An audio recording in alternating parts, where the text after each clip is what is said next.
Hey guys, welcome back to another video in the heart of the international break. We're talking about Phil Foden.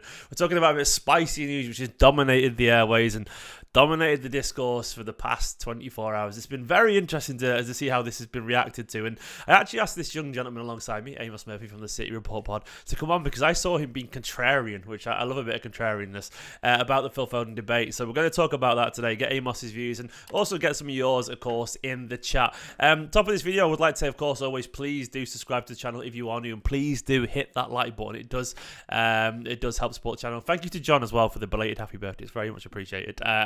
I had a 38 now. Jesus, 30. No.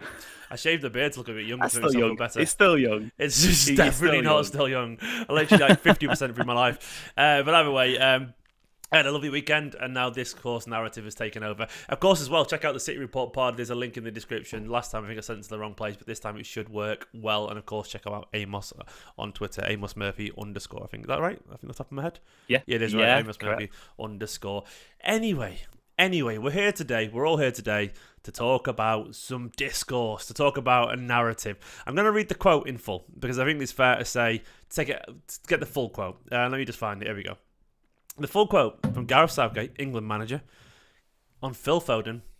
He doesn't play centrally for his club, so presumably there's a reason for that. You'd have to speak with Pep, the best coach in the world, who plays him from wide. Obviously, in the middle of the park, everyone wants to talk about them with the ball, but there's a lot of detail without the ball. So one more time, he doesn't play centrally for his club, so presumably there's a reason for that. You'd have to speak with Pep, the best coach in the world, who plays him from wide.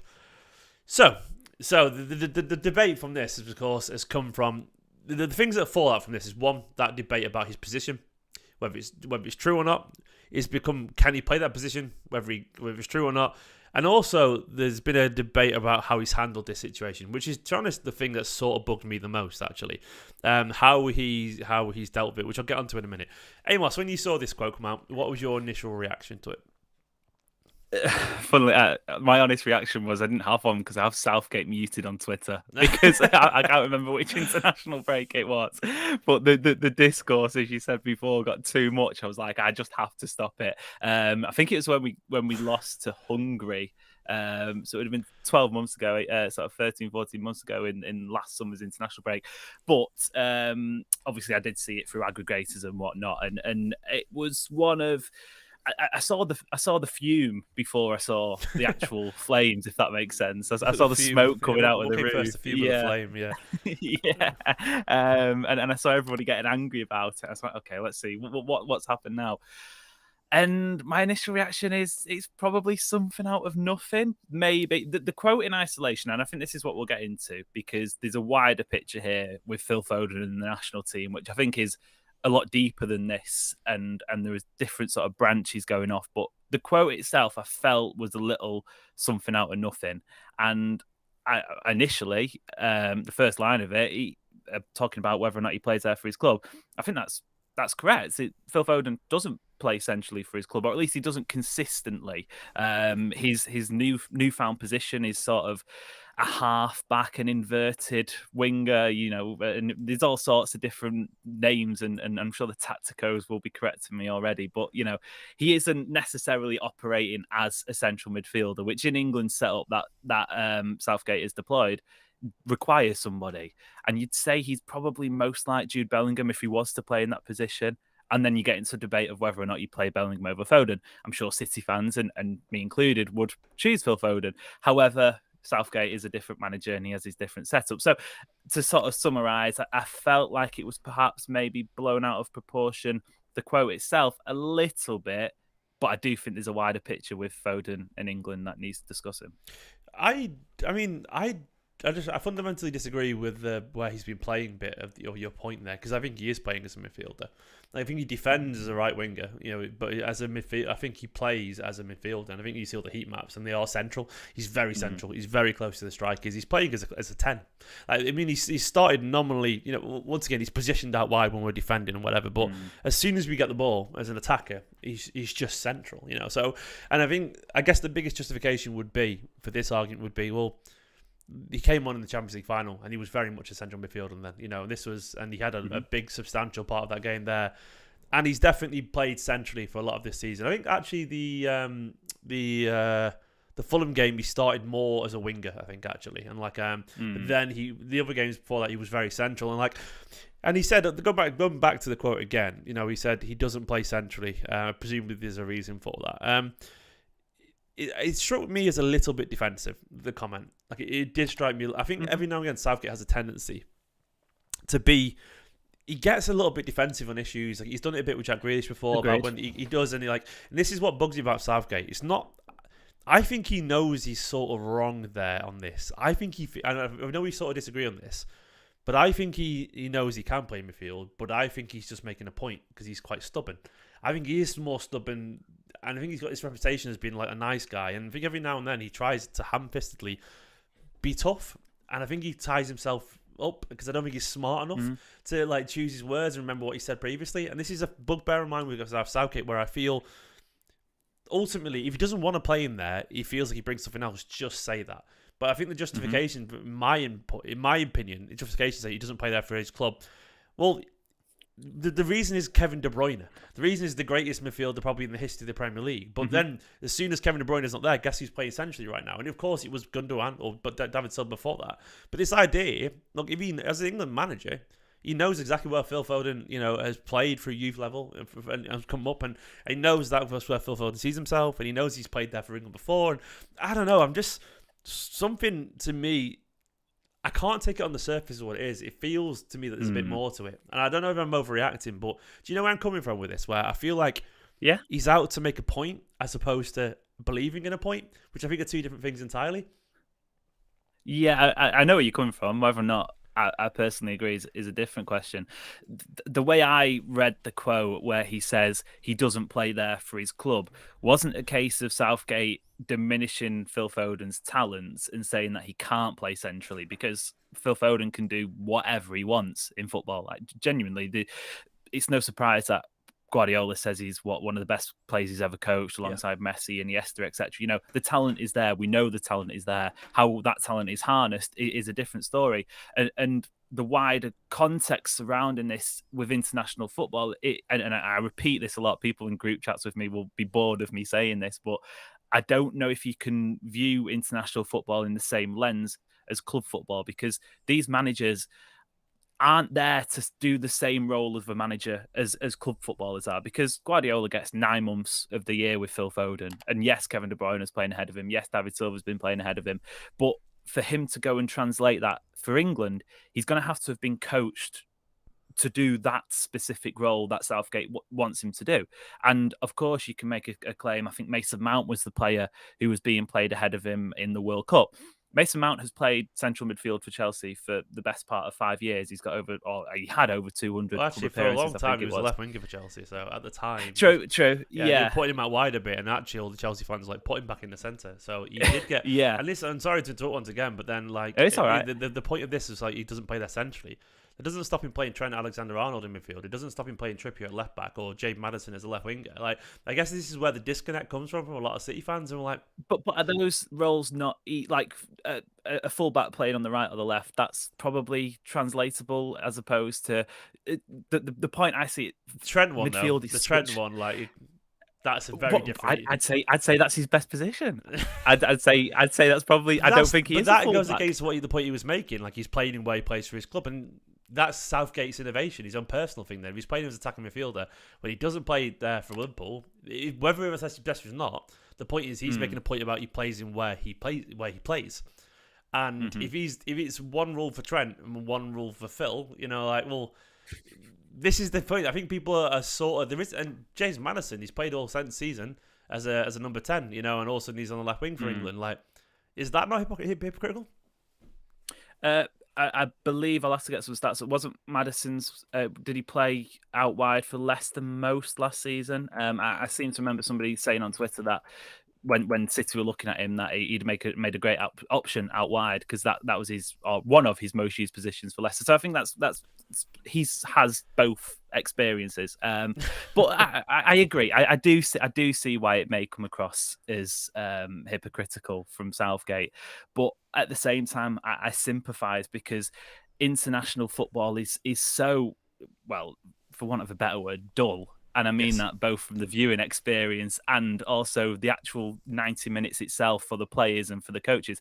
You can't implement a style that you would like to do at club football. I mean, look at Hansi Flick. He's been sacked as Germany manager in a qualification campaign where Germany qualified automatically. And he's regarded as one of the better coaches. He shadowed Jogi Löw, the old Germany manager who won the World Cup for, I think it was 10 years or something like that. Yeah. He went to Bayern and he won the treble. You know, he's regarded as a brainiac in the footballing world. But international football, it just requires, I feel like, in the modern era, when club football is heralded and all the best players, all the clubs, you know, we're reaching, I feel like, a bit of a bottleneck. But the pinnacle of club football, I don't know how it gets better than this. Yeah. And I just feel like international football it's just completely different. You do need to operate a little bit differently. And does that include playing Jordan Henderson then instead of Phil Foden? I mean, that's a completely different question. But I guess if I was to stick up for Southgate, which I seem to have assumed the role of doing so, and I didn't want to come on here and do so because I'm not going to die on Southgate Hill. I will stick to that. But I guess you can say from his point of view, he's a player who he trusts, and I think England managers of old, we have maybe not seen that enough. We've you know, I grew up in a Sven-Göran Eriksson era, and it was a case of however many good players there were, whether or not they were defenders, attackers, midfielders, we will get them into one team. Would Southgate have played Paul Scholes out wide? No, he wouldn't have. He'd have played a natural winger out wide. And I think that's one benefit and one praise you can give Gareth Southgate is the fact that he's been able to bring about a balance to an England team and a competitive balance in tournaments that hasn't existed prior to him. That's what the Southgate pros would say. I'm firmly in the middle though, as you can tell. There's a super chat from Jay. Thank you so much, Jay. Said which is a really, he's making his points here. Said Southgate's comments, and thank you for the support, Jay. Really appreciate it. Are frustrating because one, he's factually wrong. I guess he hasn't watched City this season or the Champions League final. Says two, this just adds fuel to the fire of the narratives used to discredit Foden's ability.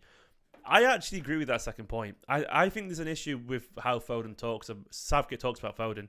I think there is, and I think he's been on his back, rightfully so, since he was being an idiot in Iceland, wherever it was, with the when he was being around the COVID with the Greenwood stuff as well. Like, I think he's always had I always felt he's had a weird relationship with Phil Foden in general, and I think he's got a bit with that with Jack Grealish, and I think it's probably a coincidence that it happens to the two City players now. So obviously Grealish wasn't at the time, but.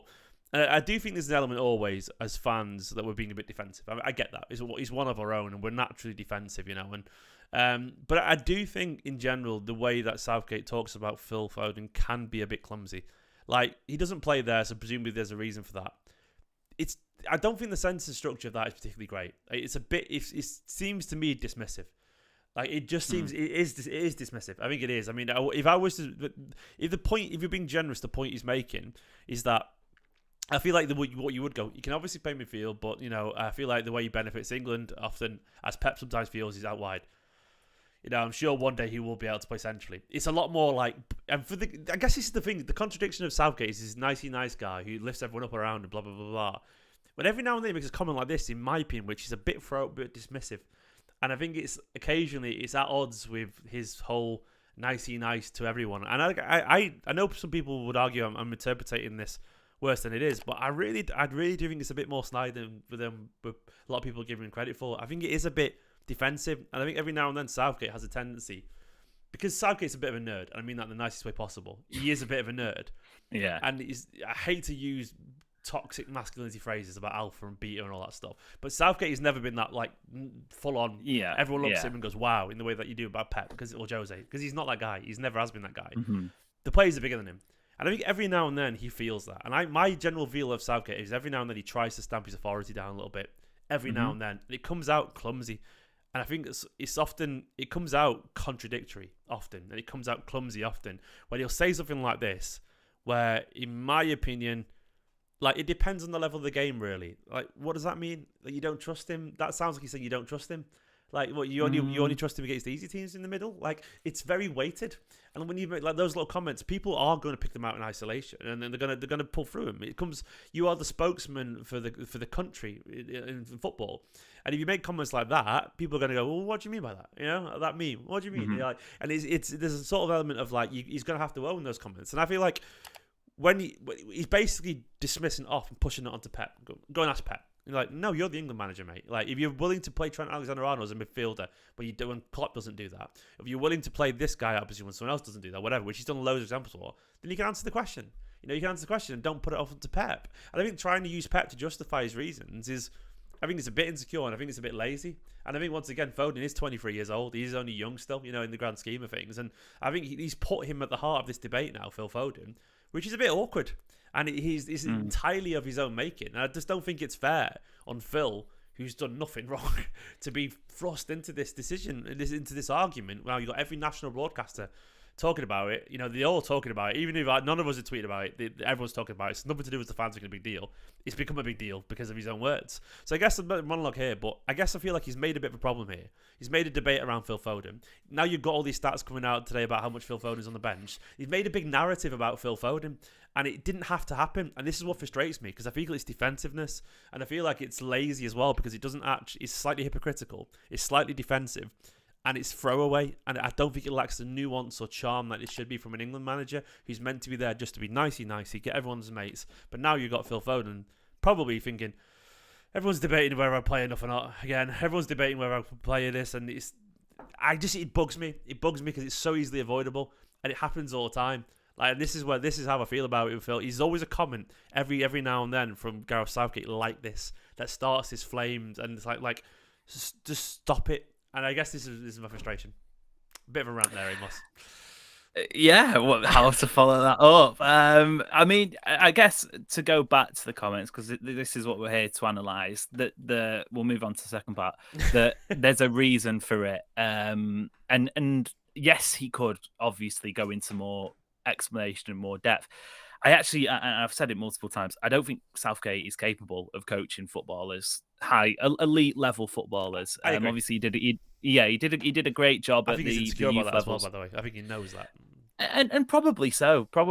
You're around. You speak about the alpha, beta, etc., etc. You're around a lot of personalities, as you know. He was, and a lot of listeners or viewers won't have watched Southgate as a player. He wasn't very good when he was a footballer. He was an England international. He got plenty of caps. I mean, his England career is probably remembered as a playing point of view for the penalty miss in Euro 96. A laughing figure. And I think that's kind of been part of his redemption arc as manager, to sort of try and deliver this new era of English football away from the old style, you know, to have a bit more positivity around. And of course, at times you're going to be met with questions like this. And yes, he does come across as clumsy when he says Phil Foden, or whatever comments it's been in the past. But about there's a reason for it. I do think there is probably a reason for it. And it's a sense that Phil Foden does a lot of things at 100 miles an hour. And that's what makes him so fantastically brilliant at what he does.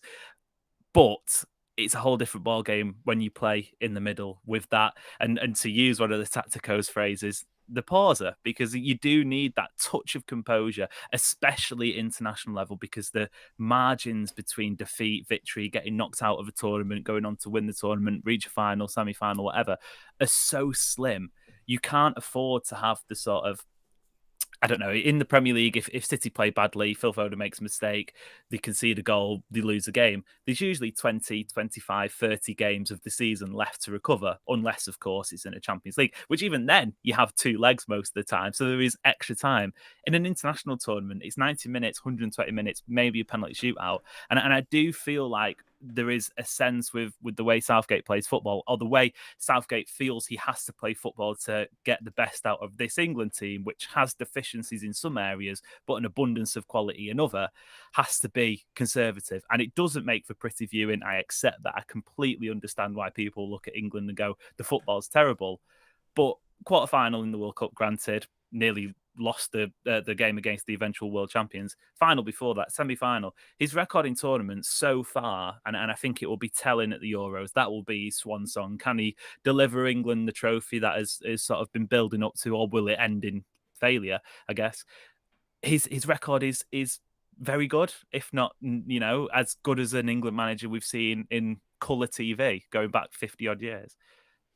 Yeah, I mean, yeah, it's one of those things where I can't deny his record is pretty decent. There's always the caveats. There's always the quality of the opposition. There's always the route to the final arguments, and it's the whole like. I guess it depends on your aims, and I guess you could look around and go, "Oh, it's great," but then you look at the squad and it's like, well, there's treble winners in there. There's players who got 98 points and won the Champions League with Liverpool as well, and then there's just a lot of quality there. So I feel like at what point do we reevaluate? Is this a minimum requirement for him to be as good as he is right now? Or is he punching above his weight, or is he par? And I know it sounds crazy and a bit maybe it sounds a bit entitled, but I think at some point you have to ask that question because are actually England, is he making them better or are they as good as they are? Which I think is a very fair question. Or should they do better? Yeah. And I think we've just because the golden generation, for what it's worth, we were all arses apparently. We all hated each other, which probably didn't help at all. Yeah. They just did. There was cliques in the dressing room and stuff like that, and they all hung around with each other. And just because they all failed miserably, does that mean we should be happy with a semi-final? We got to a final, I agree, but we were poor in that final for what it's worth. I don't know. I mean, I'm not. Do you know what? The thing is, Amos, I'm not even a big international football fan. I'm not particularly bothered. I'm not. So I can sit here and pretend that I am, and I'm just not. But I just have an umbrage with Gareth Southgate, and I can't deny it. And I think there's something about him that just bugs me, and there always has been. And I think it's just I wish there wasn't this discourse. Going back to the actual thing, so do you not agree that Phil Foden's been playing? Because at the start of this video, you talked about his position. Do you not agree that he's been playing centrally for the past, since the start of the season? Then I would say he's been playing in central areas of the pitch, but I mean, who am I to? I know. My mum and dad say that all the time, but I would say his role, and who am I to interpret what Guardiola or John Lilo is saying, as has been the case in the last two games. I would say his role isn't a central role in the same way that a Kovacic, a Gundogan, a Kevin De Bruyne, or a David Silva. He doesn't always start in a central position. He can often float from the right hand side, or I think against Fulham he started off on the left, or maybe switched halfway through with Doku. He almost occupies those half spaces in between an opposition's midfielders and the holding midfielder or defence, depending on where it is in the pitch. So I would say, and again, it goes. 10, though? Is that just the number 10 role? No, because I think number 10 can often receive the ball facing goal a lot more than he would. Obviously they can do that one in between the lines, but I would. There's a term for it. I'm sure someone who's played much more hours as a football manager will be able to tell me. But to round it off, to finish on the Southgate chat, I think it goes back to that because he's not being coached, or at least he hasn't been coached since the youth levels, to play that number 8, which I think everyone who's ever watched Foden believes one day he can and eventually probably will, whether or not that's with Guardiola or not, I have my doubts, be a world-class number 8 midfielder who can do the role that everyone thinks he can do.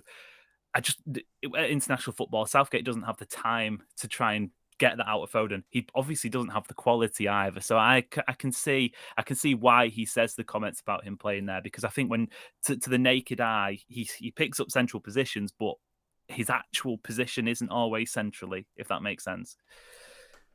Yes and no. I think I agree and disagree. I think it's. I mean, I just look at the heat maps, and that man's playing central.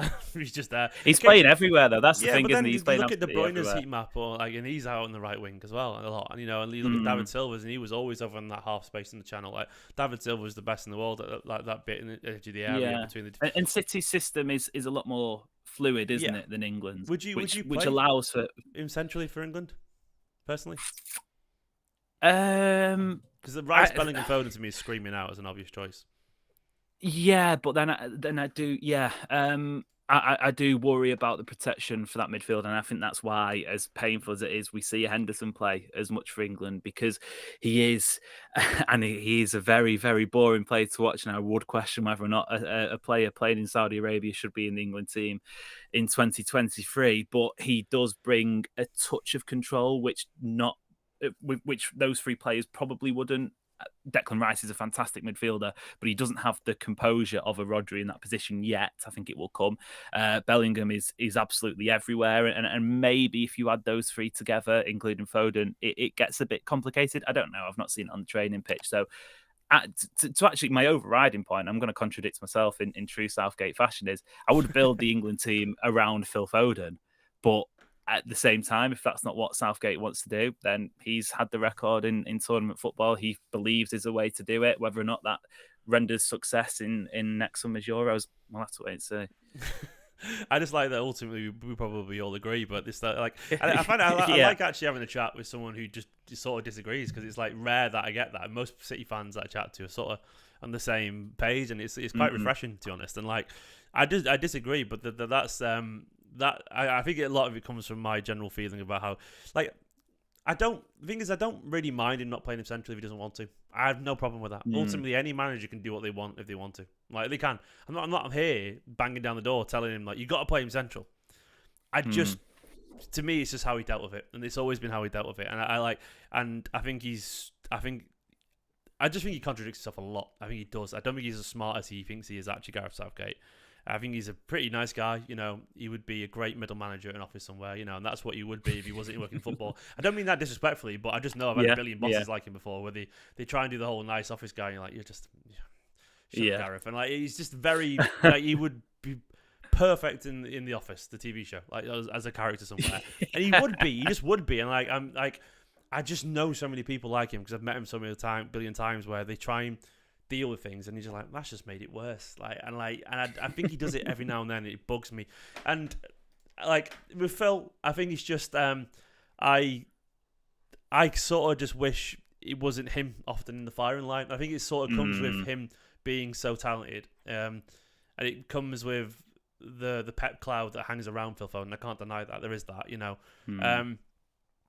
I mean, I think it's simple. I think it's really simple. I think international football for me, I just think in general, international football's vibes. I think it is. I think if you have the best players, you usually win. And I know it sounds a lot more simple than that, but I think in general, you just put the best players on the pitch and let them do it.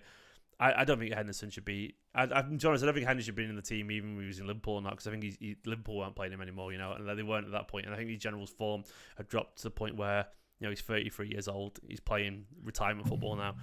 It's not serious, and like I don't think Maguire should be playing for the England side. I don't think Calvin Phillips should be playing for the England side. Like that's not serious. See, that's interesting. That's interesting because I agree, but I actually went and looked at the squad and the people who were available, because obviously Phillips has played about 12 minutes of football since last year. Who else would play those roles though? I think that's the issue that Southgate has as well. Who is the second best holding midfielder apart from Calvin Phillips? The one who's the second English one who's playing. Like, and if he's not playing the football, I don't see the point. Like, and I don't know. Let me have a think. I can have a think. I like English midfielders. You know, I don't really care who it is, as long as it's someone who's I don't know. I think the next one's probably Matty Langstaff or something like that. Which I think. Well, probably, like where's like Ward Prowse? He was even in the squad.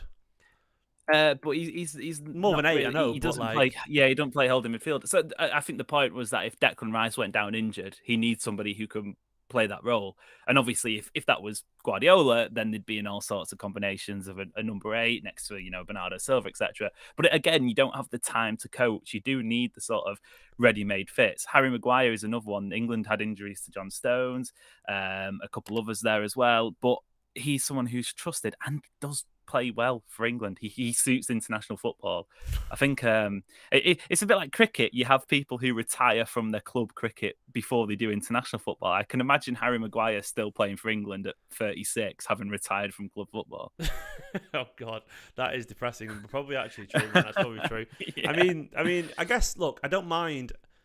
I guess there's an element of that, like where I understand if some people have to be there, but then, you know, I guess it's when Maguire's starting and he's not playing. It's like, is it really democracy? Why is that Lewis Dunk, who's one of the best defenders in the league, is playing this beautiful, you know, playing for this beautiful Brighton side? You know, like great football. Like surely he's there on merit. You know, surely like for me, I don't know. I think I guess that's the thing. There's so many hypocritical things in that squad. It's such a mess of contradictions where, you know, he's never playing, but he's going to get played there. It's like, and he will get told he can't play in this position. No, he doesn't play in that position, gets played in that position. And you're like, well, it's muddled, and it always ends up around City player.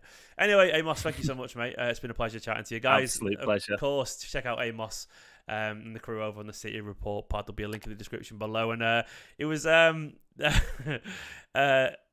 magician said the co-guest is basically Southgate but providing analysis. So there you go. Unfortunately, mate. No, Amos is someone had to be contrarian, and I respect that. I absolutely respect it. Go and listen to, of course, the City Report podcast, of course, and like this video, subscribe to the channel if you are new, and let me know down at the bottom in the comments what you make of this Phil Foden debacle, because it's gonna rage on and on. For now, though, subscribe channel, like, bye bye, have a wonderful day.